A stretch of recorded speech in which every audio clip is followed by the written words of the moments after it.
जवान भाइयों, राम राम, सत श्री अकाल, अस्सलाम वालेकुम। जवान भाइयों, मैं पूर्व सैनिक कपिल फौजी सबका सैनिक संघर्ष कमेटी से। जवान भाइयों, पता नहीं आप लोगों तक एक खबर पहुंची है या नहीं पहुंची है, पर इस खबर ने पूरे देश में एक विवाद छेड़ दिया। और विवाद क्या है? जो सेनाओं में जवानों के साथ में भेदभाव हो रहा है, और वो विवाद या जो भेदभाव था वो खुल के पूरे देश के सामने आ गया कि 75 सालों से जो सरकारें हैं वो देश के जवानों के साथ में किस तरह से भेदभाव करती है। कदम कदम पर उनके साथ में भेदभाव किया जा रहा है। ऐसा तो अंग्रेज भी नहीं करते थे। अगर आप लोगों तक ये खबर नहीं पूछी तो इसका भी एक कारण है, क्योंकि जवानों को अपने अधिकारों से मतलब नहीं है। जवानों को यह भी मतलब नहीं है कि 75 सालों से जो संविधान बराबरी का हक देता है, जो भेदभाव की इजाजत नहीं देता, तब भी गैर कानूनी संविधान को ताक पर रख के जवानों के साथ में भेदभाव किया जा रहा है। और लगातार 75 सालों में जितनी सरकार आई, किसी ने जवानों के साथ में कम भेदभाव नहीं किया, बल्कि भेदभाव को बढ़ाया है। आज जो विवाद चल रहा है पूरे देश में, यह आग की तरह फैला, और आज पूरे देश में यह भी पता लग गया कि भारतीय सेना के जवानों के साथ में किस तरह का दोयम दर्जे का भेदभाव किया जा रहा है। यह खुलकर बिल्कुल सामने आ गया। नया विवाद जो आया है वो शुरू हुआ 15 अगस्त 2022 को, जो स्वतंत्रता दिवस पर बहादुरी के मेडल दिए गए। उन मेडलों पे एक जवान ने बाहर आके अपनी मोहर मार दी कि ये जो मेडल था ये गलत दिया गया, ये बहादुरी का सम्मान नहीं है, क्योंकि इस मेडल के ऊपर मेरा हक है। मैंने पायलट की जान बचाई थी, और जिसको मेडल दिया गया वो छोड़ के भाग गया था। ये मैं नहीं कह रहा, ये दैनिक भास्कर न्यूज़पेपर में जो खबर आई और पूरे देश की नज़रें झुक गई कि ये कैसे हो सकता है कि एक जवान को अपना बहादुरी का मेडल मांगने के लिए सामने आना पड़ा। जवान भाइयों, पहले तो मैं लोगों को पूरी खबर बता देता हूं कि ये बहुत ज़्यादा चल रही है। 2 दिन हो गए आज, और हमारा भी जो सबका सैनिक संघर्ष कमेटी का पिछले 12 सालों से जो संघर्ष कर रही है, वो जवानों के साथ में जो दोयम दर्जे का व्यवहार हो रहा है, संविधान को और कानून को ताक पर रख के किया जा रहा है भेदभाव को, उन्हीं चीज़ों को लेकर संविधान के दायरे में हम संघर्ष कर रहे हैं। बहुत अनगिनत आंदोलन कर चुके हैं, अनगिनत हम माननीय रक्षा मंत्री के साथ में मीटिंग कर सके हैं, पर ढाक के वही बात। दैनिक भास्कर में जो खबर है मैं आप लोगों को हूबहू पढ़ के बता देता हूं। भास्कर एक्सक्लूसिव, एयरफोर्स के वीरता पदक पर छिड़ा विवाद। सार्जेंट बोले पायलट को मैंने बचाया, अवार्ड फ्लाइट लेफ्टिनेंट को मिला। जयपुर 2 दिन पहले की खबर है भाई। इंडियन एयरफोर्स ने flight lieutenant D Ravindra Rao को बीते 15 अगस्त को वीरता पदक से सम्मानित किया। 6 नवंबर 2021 को आगरा यूपी स्थित एयरपोर्ट स्टेशन के अंदर लैंड करते समय जगुआर फाइटर प्लेन क्रैश हुआ था। पायलट बुरी तरह फंसा हुआ था, उसकी जान बचाने का श्रेय राव को देते हुए पदक दिया गया। अब राजस्थान के रहने वाले और इंडियन एयरफोर्स में सार्जेंट पद से रिटायर घनश्याम सिंह ने सरकार के इस फैसले पर सवाल खड़े किए हैं। उन्होंने दावा किया कि जिस साहसिक कार्य के लिए राव को पदक दिया गया वो उन्होंने किया ही नहीं, वो तो उस दिन प्लेन में धमाके के डर से दूर भाग गए थे। घनश्याम के पिता लालू राम जाट भी एयरफोर्स के रिटायर्ड वारंट ऑफिसर हैं। दैनिक भास्कर ने इस मुद्दे पर घनश्याम सिंह से विस्तार से बात की। इसमें से जो खुलासा हुआ वो चौंकाने वाला है। बाड़मेर जिले के कमपुलिया वर्तमान में जोधपुर के रहने वाले घनश्याम का दावा कि जिस बहादुरी के लिए राव को पद दिया गया वो काम तो उन्होंने किया है। घटना वाले दिन अपनी जान जोखिम में डालकर पायलट की जान तो उन्होंने बचाई थी। इस मामले पर तत्कालीन आगरा एयरपोर्ट स्टेशन के एटीसी ऑफिसर विंग कमांडर जगत बिहारी दास से दैनिक भास्कर ने बात की तो उन्होंने कोई भी जानकारी देने से मना कर दिया। उन्होंने कहा कि आपको जो भी पूछना है आरटीआई लगा लीजिए। घटना वाले दिन क्या, कब और कैसे हुआ, पढ़िए घनश्याम सिंह की जुबानी।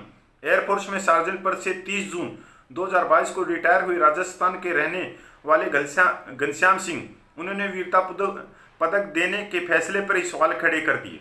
एयरफोर्स में सार्जेंट पद से 30 जून 2022 को रिटायर हुए राजस्थान के रहने वाले घनश्याम सिंह, उन्होंने वीरता पदक देने के फैसले पर ही सवाल खड़े कर दिए। वो दिन भला मैं कैसे भूल सकता हूँ, हादसे का वो दिन भला मैं कैसे भूल सकता हूँ। 6 नवंबर 2021 दोपहर 12:30 बजे की बात है। मैं आगरा एयरफोर्स स्टेशन पर एयर सेफ्टी ऑफिसर के पद पर तैनात था। वहाँ 3 जगुआर फाइटर प्लेन लैंड कर रहे थे। 2 फाइटर प्लेन सेफ लैंडिंग कर चुके थे और उनके पीछे पीछे तीसरा प्लेन लैंड कर रहा था। तभी वह धमाके के साथ क्रैश हो गया। धमाका सुनते ही मैंने तुरंत एमटीडीओ को सूचना दी और 2 CFT crash fire tender team के साथ मौके पर पहुंच गया। प्लेन रनवे से नीचे जाकर उल्टा हो चुका था और पीछे के हिस्से में आग लग गई थी। इधर सीपीएफ मेंबर ने बिना कोई वक्त गवाए गैस और फोरम से आग बुझाने का काम शुरू कर दिया था। अचानक मुझे प्लेन में पायलट दिखा। कॉकपिट के पास जाकर देखा तो पायलट उल्टा लटका हुआ था।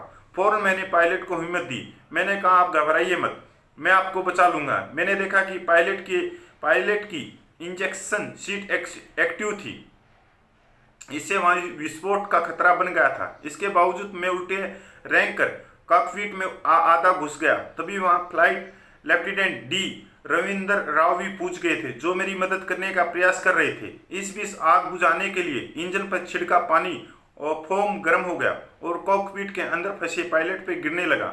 इससे पायलट जोर से चिल्लाया।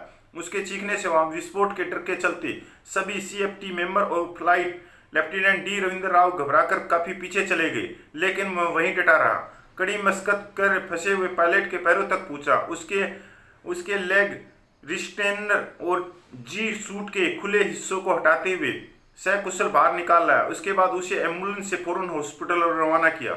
घनश्याम सिंह ने ट्विटर कर शिकायत की है। सिंह का दावा है कि जिस साहसी कार्य के लिए इंडियन एयरफोर्स के flight lieutenant D Ravindra Rao को पदक दिया गया, वो उन्होंने किया ही नहीं। उस दिन प्लेन में धमाके के डर से वो दूर भाग गए थे। बोले, बहादुरी के साथ धोखा बर्दाश्त नहीं। 30 जून 2022 को मैं अपनी 20 साल की सेवा पूरी करके भारतीय वायुसेना से रिटायर्ड हुआ।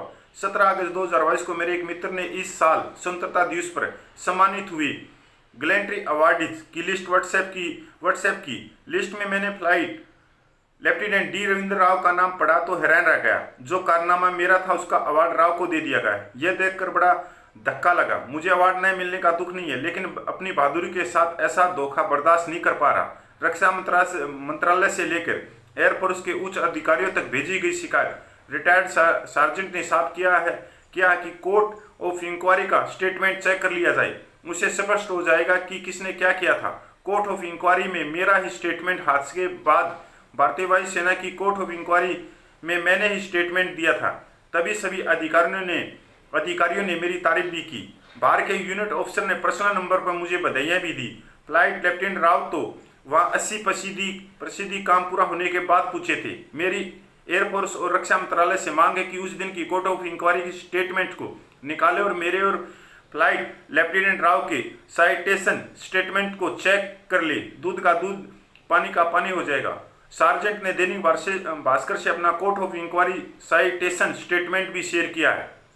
दिए जाते हैं अलग अलग पदक। देश की सुरक्षा और अखंडता के लिए भारतीय सेना के जवान अपनी जान बाजी लगाकर हर वक्त तैयार रहते हैं। ड्यूटी के दौरान उनकी अदम साहस और वीरता के लिए ऐसे बहादुर सैनिकों को अलग अलग मेडल से सम्मानित किया जाता है। जॉन भाइयों, ये तो है दैनिक भास्कर के जो खबर आई हुई। पहले तो मैं भाई सार्जेंट साहब को सलाम करता हूं मैं कि बहादुर कि सार्जेंट साहब ने अपनी बहादुरी के साथ में समझौता नहीं किया और अपने हक के लिए वो आगे आए। नहीं तो यहाँ ज़्यादातर तो हमारे सैनिक जो भाई हैं वो दरी कुर्सी में अड़ज के घूमते रहते हैं।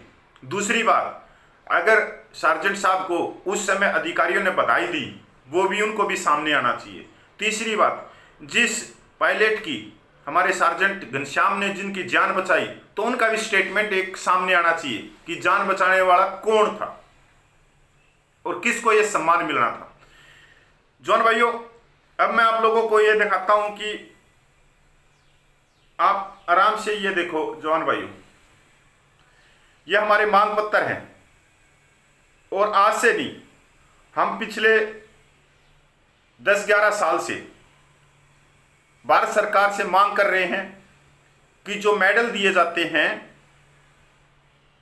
जो तीनों सेनाओं के डे पे, फिर 26 जनवरी पे, 15 अगस्त पर, उनमें से 97% जो मेडल है वो सिर्फ 3% अफसरों को मिल रहे हैं, और जबकि जो 97% जो जवान हैं उनको सिर्फ 3% मेडल मिल रहे हैं। इसका मतलब भारत सरकार को जवानों की भर्ती बंद करके सिर्फ सेना अधिकारियों की भर्ती करनी चाहिए। अगर हम अंग्रेजों के जमाने की बात करें, अंग्रेजों की सेना की बात करें, जब भारत गुलाम था, तो अगर हम दो ही सबसे बड़े मेडलों की बात करें, जॉर्ज क्रॉस और विक्टोरिया क्रॉस की, उसमें से 33 मेडल सिर्फ जवान जेसीओ रैंक के पास में, और बाकी जो अंग्रेजी ऑफिसर थे उनके पास में। तो ऐसा क्या हुआ कि देश आजाद होने के बाद में जवानों की वीरता कम हो गई। जवान भाइयों, आप देखते होंगे आपके आसपास में भी बहुत सारे ऑपरेशन भी होते हैं। किसी जवान भाई की आंखें चली जाती है, किसी जवान भाई का हाथ कट जाता है, किसी का पैर कट जाता है। उसको बैटल कैजुअलिटी का एक सर्टिफिकेट तो मिल जाता है, पर उसको वीरता चक्कर नहीं मिलता। अगर नौकरी पूछे तो उसकी 8 साल, 10 साल, 15 साल, 16 साल मिलती है, और मेडल जिसका एक सिर का बाल का भी नुकसान नहीं हुआ, और नौकरी कितनी 4 साल, मेडल उसकी छाती पे ले घूम रहे। ये कमेटियां कौन है, कौन ये मंजूरी करके भेजता है? आप लोगों को भली बात ही जानते हैं।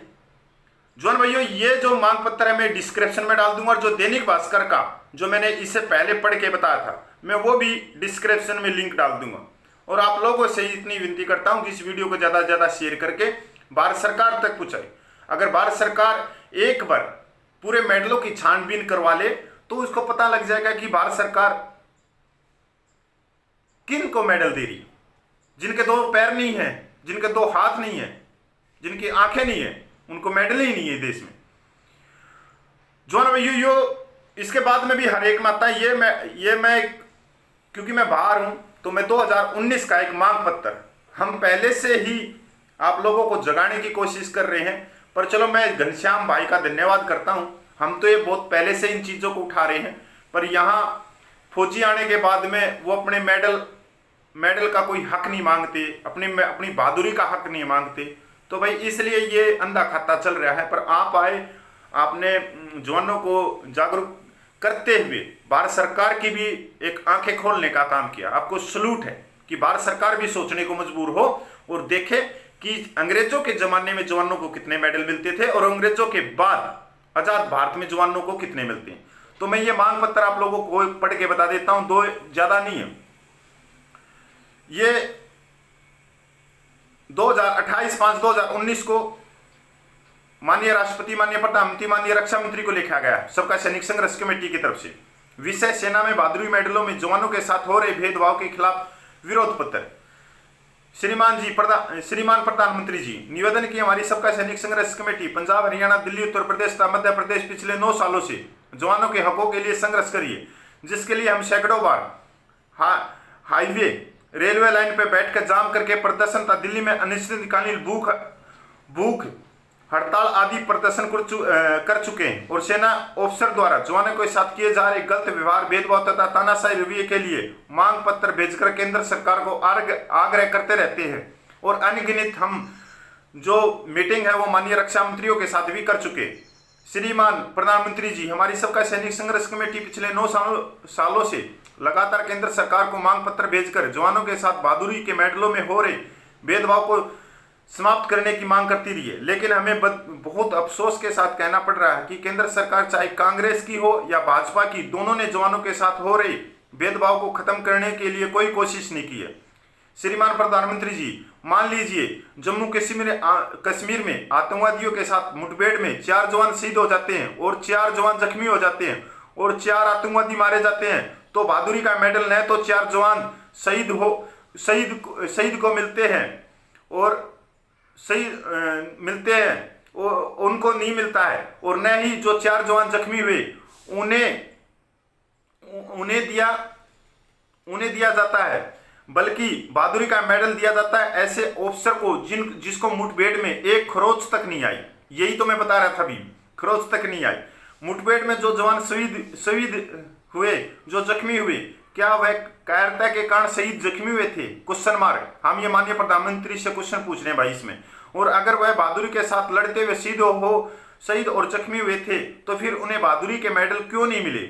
ये भी प्रश्न है माननीय प्रधानमंत्री से। जिस ऑफिसर को खरोच तक नहीं आई, वह ऑफिसर कौन सी बहादुरी करता है जो उसको बहादुरी का मेडल दिया जाता है? ये भी माननीय प्रधानमंत्री जी बताएं। कृपया करके जवानों को भी ऑफिसर की उस बहादुरी से अवगत कराया जाए, ताकि जवान भी मुठभेड़ में बिना खरोच आए बहादुरी के मेडल प्राप्त कर सके। ये भी प्रश्न भाई माननीय प्रधानमंत्री बताए कि ऐसी कौन सी टैक्टिस है, ऐसी कौन सी सिखलाई है कि 4 जवान किसी ऑपरेशन में शहीद हो गए और 4 जवानों को जख्मी हो गए और ऑफिसर को एक खरोच नहीं आई और मेडल ले गया। ये कोई ना कोई तो टैक्टिस है, कोई ट्रेनिंग है, इतनी अच्छी ट्रेनिंग है, तो फिर वो जवानों तक क्यों नहीं पहुंचाई जा रही वो ट्रेनिंग, जिससे जवान भी न तो शहीद हो और न ही जख्मी हो और मेडल मिल जाए। आप सोचना इसको, माननीय प्रधानमंत्री भी सोचे तो तब ना जब आप इसको शेयर करेंगे। श्रीमान जी, प्रधानमंत्री जी, हम आपके फिर से याद दिलाना चाहते हैं कि सेना की टोटल संख्या 97% गिनती जवानों की और 3% गिनती ऑफिसर की। लेकिन अगर अभी तक दिए गए बहादुरी के मेडलों पर नजर मारी जाए तो 3% ऑफिसर को 97 से 98 मेडल दिए गए और 97 की संख्या वाले जवानों को 2 से 3 मेडल दिए गए। श्रीमान प्रधानमंत्री जी, क्या यह हमारे देश के लिए शर्म की बात नहीं है कि देश के लिए शहीद हुए शहीदी के साथ बहादुरी के मेडलों में भी भेदभाव किया गया है? श्रीमान जी, केंद्र सरकार तथा सेना द्वारा हर बार हमारे मांग पत्र पर रिप्लाई देते हुए कहा गया कि मेडल रिकमेंडेशन के आधार पर दिया जाता है। तो श्रीमान जी, हम आपके रिकमेंडेशन की करने वाले अधिकारियों पर ही तो इल्जाम लगा रहे हैं कि वह केवल ऑफिसर के नाम ही मेडलों के लिए भेजते हैं। श्रीमान जी, पंजाबी में कहावत है कि अंधा बाटे रेवड़ी बार बार अपनों को दे। यहाँ पर बिल्कुल स्टिक बैठती है। ऑफिसर अपनों के नाम ही मेडलों के लिए आगे भेजते हैं और जवानों को गैर समझा जाता है। लेकिन केंद्र सरकार तथा सेना की हाईकमान द्वारा मेडलों की प्रक्रिया में सुधार करने की जगह मामले को इधर उधर की बातें लिखकर रफा दफा कर दिया जाता है। श्रीमान जी, हमें आज तक समझ नहीं आई कि अगर देश के किसी सिस्टम में त्रुटि है तो सेना के उच्च ऑफिसर तथा केंद्र सरकार को उसमें सुधार करने में शर्म क्यों आती है? Question mark. माननीय प्रधानमंत्री से ये भाई क्वेश्चन पूछ रहे हैं, क्या ऐसे हमारा देश उन्नत देश बन पाएगा? Question mark. माननीय प्रधानमंत्री इसका भाई जवाब देंगे। श्रीमान जी, पहले सेना में जवान अनपढ़ होते थे, लेकिन आज सेना का जवान भी ऑफिसर के बराबर कम से कम +2 पढ़कर ही भर्ती होता है। इसलिए हाँ, अब जवानों के साथ भेदभाव नहीं किया जा सकता। श्रीमान जी, हमें पूरी उम्मीद है कि आप हमारे मांग पत्र पर कार्रवाई करते हुए जवानों के साथ मेडलों में हो रहे भेदभाव को दूर करेंगे। आपके बहुत धन्यवादी होंगे। ये माननीय प्रधानमंत्री को संविधान के दायरे में लगातार 10 साल से लिख रहे, लगातार 10 साल से, जिसमें कांग्रेस की भी सरकार आ गई, बीजेपी की सरकार आ गई। भाई अब आप लगा लो कि जवानों की तरफ पे सरकार क्यों नहीं देखती। इसमें सबसे बड़ी चीज आप देखोगे, जब रिटायरमेंट के बाद में जो जवान हैं, जेसीओज हैं, उनमें से बहुत सारे हमारे जो तबके के हैं वो कहाँ दरी कुर्सी बिछाते रहते हैं, कुछ पैसों के लिए, कुछ जॉब के लिए, या कुछ हमारे ही रैंक के जिनके बच्चे भाई बड़े अधिकारी बन गए, सिविल में अधिकारी बन गए, तो वो जो जवान था वो भी अपने आप को उसका पिताजी से भी बड़ा ऊपर वाला अधिकारी मानने लग जाता है कि मैं फौज में, सेना में जवान नहीं था, अब मेरा बेटा आईपीएस बन गया, आईएएस बन गया, या कोई सेना में अधिकारी बन गया, तो मैं उसका बाप हूं, उसका पिता हूं। जवान भाइयों, असली लड़ाई हमारी यहां पर है, ना कि 1 रैंक, सेकंड 1 रैंक, 1 पेंशन का एरियर कब मिलेगा, कब नहीं मिलेगा। ये जो मांग पत्र है कि सेकंड, हम कहाँ अड़ गए कि आज ये एरियर आएगा, आज ये आएगा। जवान भाइयों, मैं आप लोगों से इतनी विनती करता हूं, इस वीडियो को ज्यादा से ज्यादा शेयर करो, जिससे और पूरे देश में पता लगे, भारत सरकार को पता लगे हम संविधान के दायरे में अपना हक मांग रहे हैं। संविधान के आर्टिकल में ह्यूमन राइट दिए गए हैं कि आप किसी के साथ में भेदभाव नहीं कर सकते। और आज एक जवान ने खुलकर सामने आके और सरकार से अपनी बहादुरी का मेडल मांगा वापिस, तो हमारा काम है कि उसका बहादुरी का मेडल उस जवान को मिले। अगर ऐसा ही कोई ऑफिसर इस तरह का मांग कर देता तो अभी तक हमारे 95% जवान उस ऑफिसर के पीछे पीछे बोलते कि हमारे ऑफिसर का हक दो, हमारे ऑफिसर का हक दो। पर पूरे इंडिया से जितने रिटायरमेंट तीनों सेनाओं के ऑफिसर हैं, उनमें से एक ने भी, मैंने अभी तक ट्विटर खंगाल लिए, सारी चीजें खंगाल लिए, एक ऑफिसर ने भी घनश्याम जो वाइस सार्जेंट है, राजस्थान से है, उसका समर्थन नहीं किया कि उसका मेडल उसको वापस दिया जाए या इसके ऊपर कठोर जांच बिठाई जाए कि उसका मेडल दूसरे के पास में कैसे पहुंच गया। जवान भाइयों, आप लोगों से विनती करता हूं, जय हिंद, वंदे मातरम, जय भारत, जय भारतीय सेना।